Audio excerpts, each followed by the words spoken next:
En este módulo vamos a hablar de las generalidades de la última actualización de las guías de reanimación de la American Heart Association.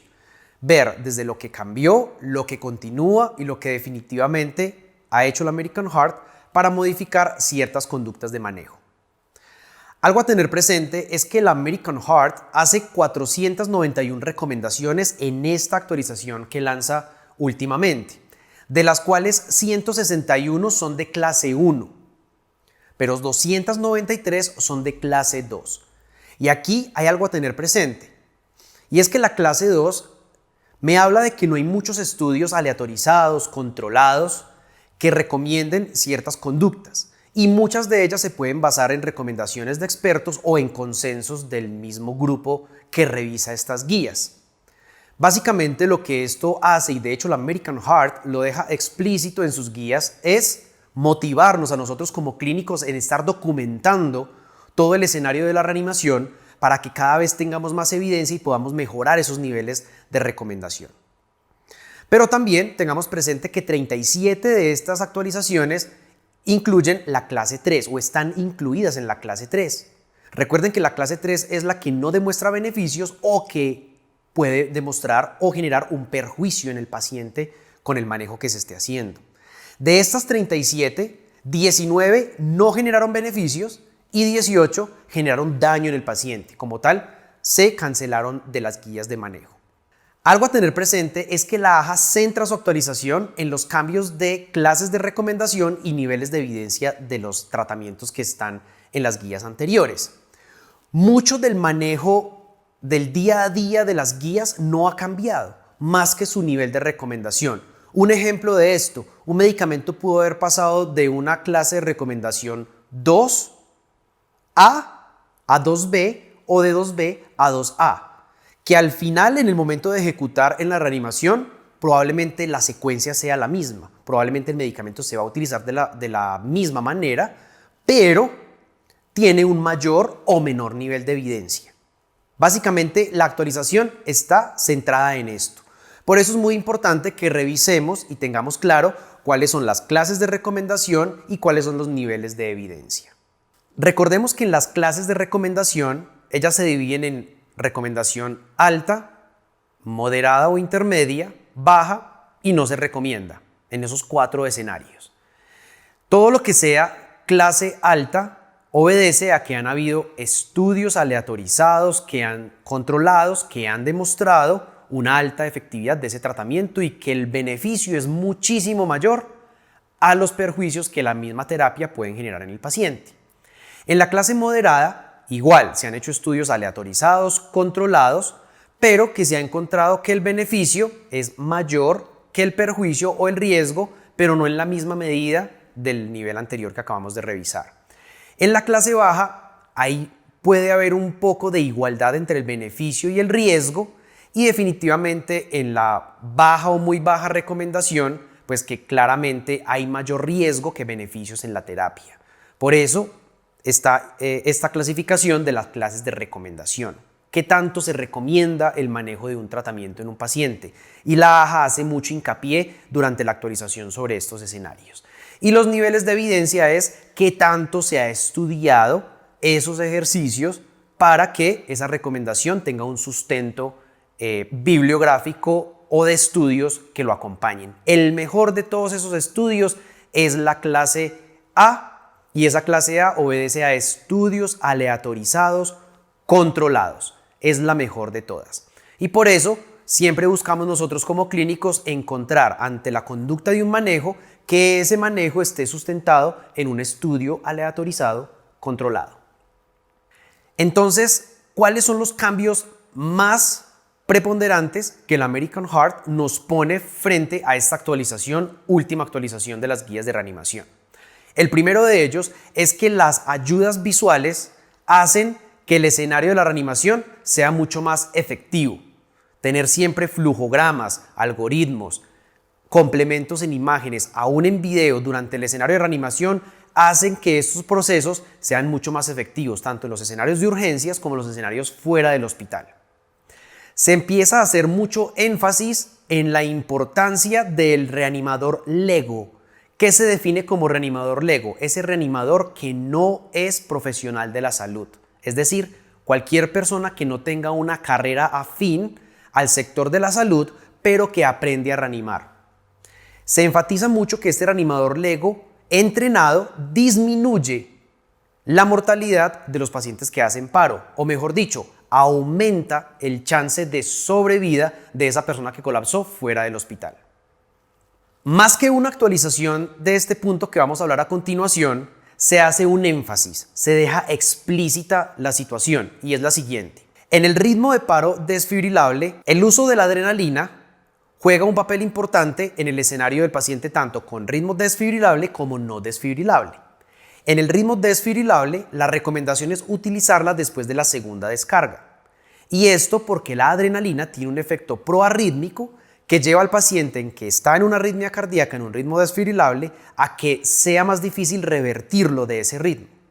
Por eso se espera hasta tener un parámetro de segunda descarga de desfibrilación, que más adelante lo vamos a ver cuando hablemos de ritmos de paro, en qué momento se dan las descargas.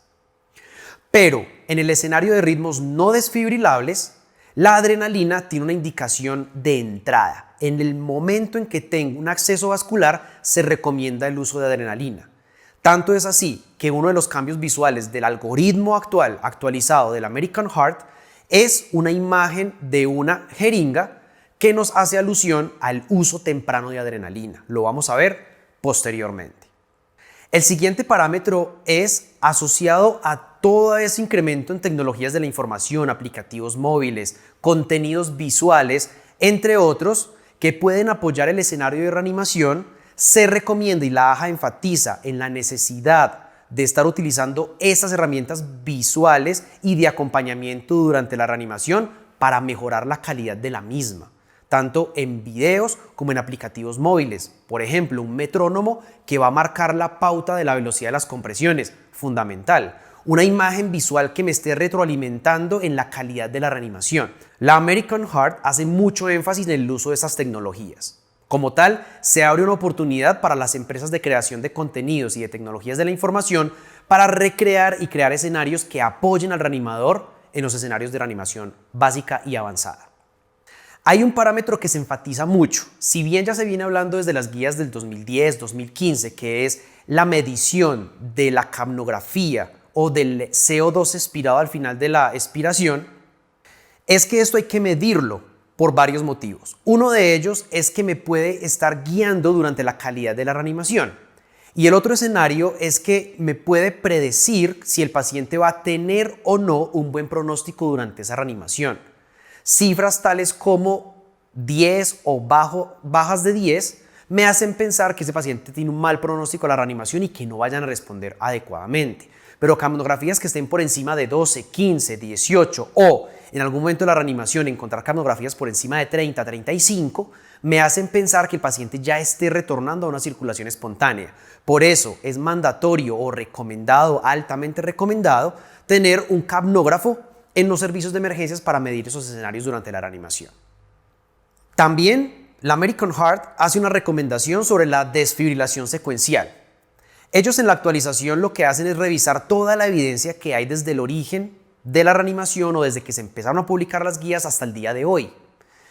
Uno de esos escenarios que se han utilizado en años anteriores es la desfibrilación secuencial, que puede estar en dos tipos. Una es dar una descarga e inmediatamente, si el paciente no tiene respuesta, dar una siguiente descarga sin esperar un lapso de tiempo prudente.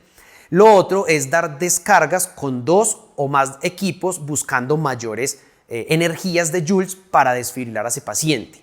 La recomendación es: no se encontró ningún tipo de evidencia en mejoría en utilizar descargas seriadas o en utilizar más dispositivos para hacer una desfibrilación del paciente. Como tal, sigue la recomendación que venimos teniendo, es de desfibrilar cada 2 minutos en un paciente con ritmo desfibrilable. Otra recomendación que enfatiza en estas últimas actualizaciones es la necesidad del acceso intravascular, preferiblemente en un pliegue y con un catéter corto y de grueso calibre, y pone como alternativa el acceso intraóseo. Si bien en los escenarios anteriores hemos venido hablando de esto, el énfasis aquí es que se prefiere la vía vascular que la vía intraósea. Sin embargo, si usted en 30 segundos no tiene un acceso vascular, inmediatamente debe recurrir al acceso intraóseo, pero de primera medida el acceso intravenoso. Se sigue haciendo énfasis en la actualización en este punto en los cuidados post-reanimación.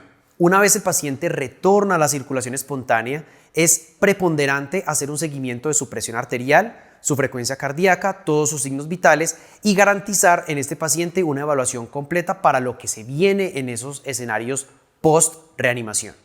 Otro complemento en este punto que estamos hablando es el control de la temperatura de estos pacientes. Se recomienda que en los pacientes post-paro que no obedecen órdenes sean sometidos a una hipotermia terapéutica entre 32 a 36 grados durante esas primeras 24 a 48 horas de la reanimación. Y esto para hacer un control neurológico y evitar posteriores complicaciones neurológicas del paciente. Pero además de esto, hay una recomendación que se hace actualmente y es el complemento de un manejo multimodal del paciente, que no solo sea asociado a su problema de cardiología, a su problema de arritmia, a su problema de paro, sino que en consecuencia hay un problema de tipo neurológico, de tipo social, de tipo de recuperación de fisioterapia y va a necesitar de un equipo complementario para toda su recuperación. Y por esto, debido a que la recuperación de un paciente después de un paro cardíaco continúa mucho después de la salida o del alta hospitalaria, se debe contar con un equipo de apoyo multimodal, lo que llamamos nosotros un equipo complementario o un equipo completo para la atención integral de este paciente, que incluye fisioterapia, neurología, psiquiatría, cardiología, medicina general, entre otras especialidades para dar un acompañamiento posterior al paciente en todo ese proceso de recuperación que puede durar meses o años. Un punto que se le sigue haciendo mucho énfasis y que la American Heart la hace explícito en esta actualización es la necesidad de hacer un debriefing o retroalimentación del escenario de la reanimación.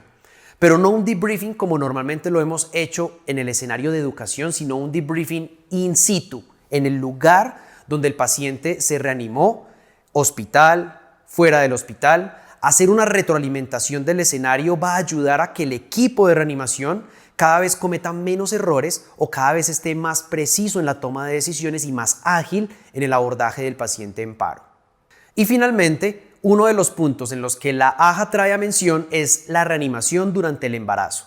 Si bien vamos a estar hablando en el escenario de ritmos de paro sobre cabe anotar que hay una necesidad muy importante de aquí. La madre se debe reanimar tal cual como cualquier otro paciente de reanimación, teniendo en cuenta unas precauciones importantes. Por ejemplo, lateralizar el útero hacia decúbito lateral izquierdo o hacer una presión hacia el lado contralateral para evitar la compresión de la vena cava. Pero también recomienda que si en 5 minutos esa madre no ha respondido a la reanimación, se debe hacer una cesárea perimortem para tratar de salvaguardar la vida del feto. Eso es una recomendación y lo incluye y lo hace explícito en estas guías de reanimación. De todas maneras, vamos a adjuntar a este módulo los aspectos destacados que la American Heart nos entrega a nosotros de manera gratuita para que revisemos en español las actualizaciones más frecuentes y las actualizaciones que ellos consideran que debemos revisar en este contenido.